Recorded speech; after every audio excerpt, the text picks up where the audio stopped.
We don't care about our health when we're healthy. Not until our bodies start raising issues, one by one. Shouldn't I be doing something for my health? Once you start paying attention, a flood of health information pours in. Just like in the fable of the rich man going to sell his donkey, why aren't you riding it? Are you being foolish? Why is only the father riding? Why is only the son riding?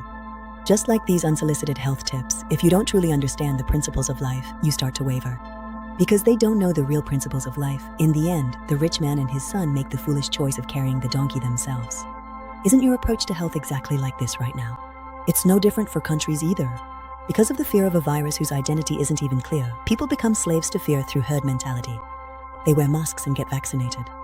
Don't you carefully check the origin and expiration date of even cheap food, yet weren't you afraid of getting an unverified injection into your body? If everyone else is doing it, is it really okay to follow them off a cliff, even if it means falling? Unfortunately, what you lose is not a possession that can be recovered.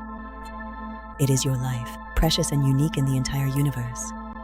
Are you letting someone else dictate what happens to your own body, swayed by others' advice? Face the truth. Hospitals and pharmacies are only sources of profit from you. To protect yourself, trust neither the government, nor big pharmaceutical companies, nor anyone else. The era of chemical medicine is coming to an end. When you release fascial adhesions with electronic medicine and the angel wand to restore your body's structure, your body will heal itself.